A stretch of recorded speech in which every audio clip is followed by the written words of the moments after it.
Junior pedaled furiously, the rust on his huffy bike squeaking in protest.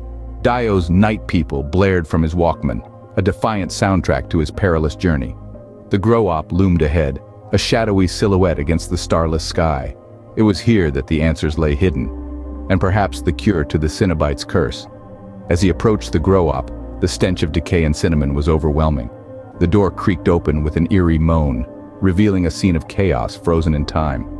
Junior's flashlight scanned the room, stopping on a binder labeled Master Growers.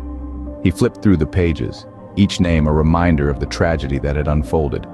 The 6 Master Growers had left their mark, detailed notes and logs of their craft, but also their grievances.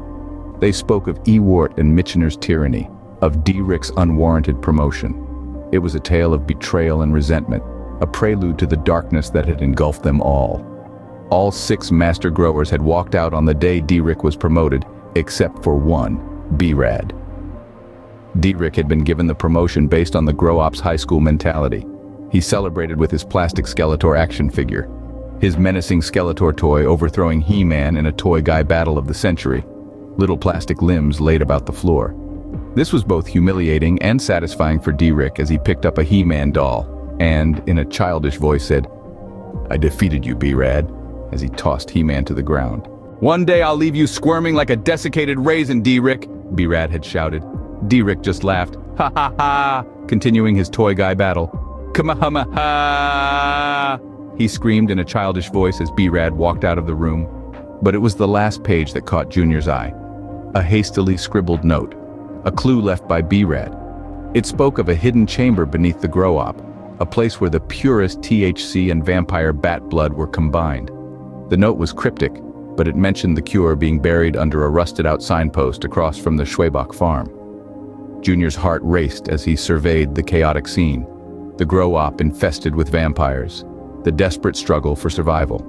Dirick, once vibrant, now resembled a melted peanut, his life hanging by a thread after B-Rad's attack. "Help!"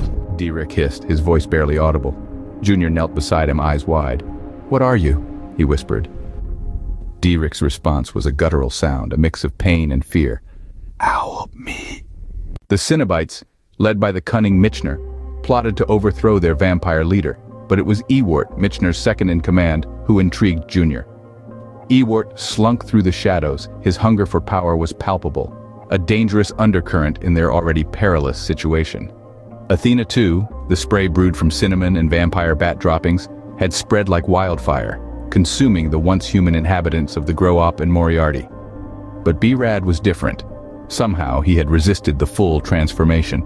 Perhaps his daily ritual of yoga and spraying the plants had granted him exceptional strength and immunity. As chaos erupted around them, B-Rad escaped with Mason, a worker who had lost his mind amidst the madness. Mason's peculiar obsession with underwear had led him to create a secret panty room within the Grow-Op. Mason led B-Rad to the hidden chamber to escape the vampires.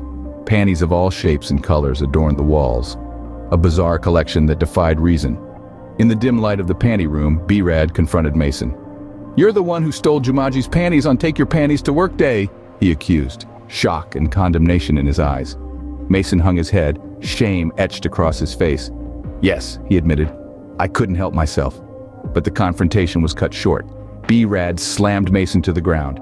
"Ah, you punk!" exclaimed Mason. "I was blamed and you accused me!" B-Rad shouted. Mason groaned, clutching his chest.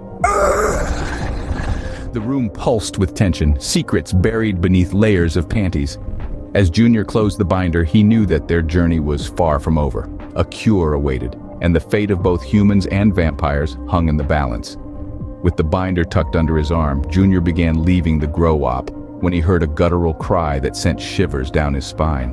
As he turned, he saw a bat-like creature, resin dripping from its claws. Its eyes glowed with a malevolent hunger, and its wings unfurled with a sound like tearing silk. Junior knew he couldn't outrun the creature on foot, so he leaped onto his bike, the tires skidding on the loose gravel as he pedaled away. The creature gave chase, its form blurring into the darkness. Junior's heart pounded in his chest, each beat a drum of survival. He remembered a time from his childhood being cornered by a group of bullies. A rock struck him square in the face, and his best friend Jenny's voice pierced the air. "Ride, Junior, ride!" With a surge of adrenaline, he mounted his bike. At first he moved slowly, but as the bullies neared, the rust broke free from the bike's chain. And you wouldn't believe me if I told you, but Junior could ride like the wind blows. From that day on, if he was going somewhere, he was riding. Overcome with adrenaline, Junior sped down the darkened road, the vampire right behind him, his tires smoking as the creature eventually gave up its pursuit.